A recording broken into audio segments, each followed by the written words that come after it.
जय हिंद किसान भाइयों। खरीफ का सीज़न आ गया है। लगभग नर्सरी धान की डाल चुके हैं आप लोग। कुछ किसान भाइयों की धान की नर्सरी ख़राब भी हुई है।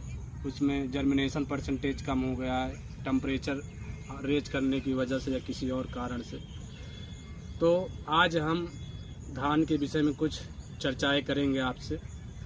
फर्स्ट ऑफ ऑल, जब धान की नर्सरी आपने किया था या अब करने जा रहे हैं तो उसके लिए बहुत सी किसान भाइयों को ये दिक्कत होती है। ये बताते हैं कि हम जो है नर्सरी में खरपतवार से संबंधित बहुत समस्याएं आती हैं। बेहद छोटी रहती है सीडलिंग अवस्था में, तो उसमें निराई गुणाई करना बहुत ही कठिन कार्य होता है। तो उसके लिए पायरो जो सल्फ्यूरान नामक खरपतवार नाशक आता है, जो वेटेबल पाउडर के रूप में होता है, जिसका छिड़काव कर सकते हैं बालू में या किसी मिट्टी में या डीएपी के साथ किसी भी उसमें मिला करके आप डाल सकते हैं, जिससे खरपतवार कम उग सके। उसके बाद आप नर्सरी कर सकते हैं। दूसरी बात, जब आप नर्सरी तैयार हो गई, वैसे नर्सरी जनरली 21 to 25 डेज में तैयार हो जाती है, यानी 21 से 25 दिन में आपकी नर्सरी तैयार हो जाती है। उसके बाद आप खेत को, जिस खेत में धान का सीडलिंग लगाना हो, उसको अच्छे से जुताई करवा दें। एक बार मिट्टी पलटने वाले हल से करवा दें। उसके बाद पानी लगाकर पलेवा करा दें। जो छोटी मोटी घास दिखाई दे उसे हाथ से ही उठाकर अलग कर दें।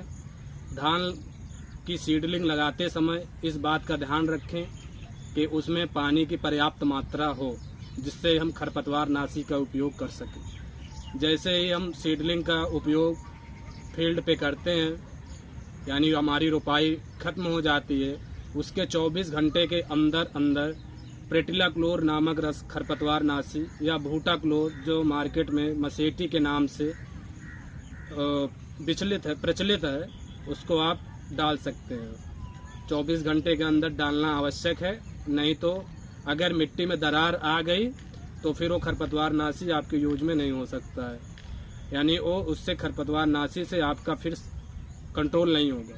कम से कम 24 से 48 घंटे आपके खेत में पानी भरा होना चाहिए।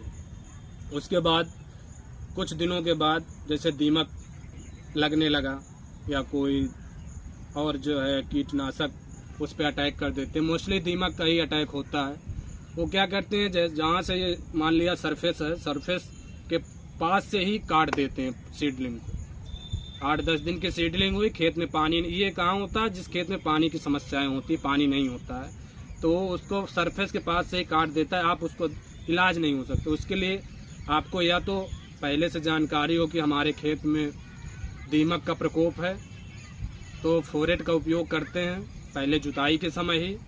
नहीं तो फिर अगर उस समय आप फोरेट का उपयोग नहीं कर पा रहे हैं तो क्लोरोफायरिफास नामक कीटनाशक आता है, जो दीमक के लिए रामबाण है। आप उसका उपयोग धान के खेत में कर सकते हैं। उसमें धान के खेत में डालने के बाद या तो यूरिया के साथ भी डाल सकते हैं। फर्स्ट ड्रेसिंग के समय, यूरिया की ड्रेसिंग के समय उसमें क्लोरोफायरिफास को अच्छे से मिला करके उपयोग कर सकते हैं। उसके 2 से 3 दिन बाद आप पानी लगा दीजिए, जिससे दीमक नीचे चले जाएं, दवा का असर बन जाए और वो ख़त्म हो जाए। दूसरी बात, खरपतवार नाशी की बात कर रहे थे, तो यदि जो सीडलिंग के समय जब लगा रहे थे, उस समय जब प्रेटिलाक्लोर डाले, उससे अगर आपका कंट्रोल नहीं हो पा रहा है, कुछ दिनों बाद ऑटोमेटिक उसमें खरपतवार फिर से उगाते हैं, तो उसके लिए भी मार्केट में तमाम प्रकार की दवाएं उपलब्ध हैं।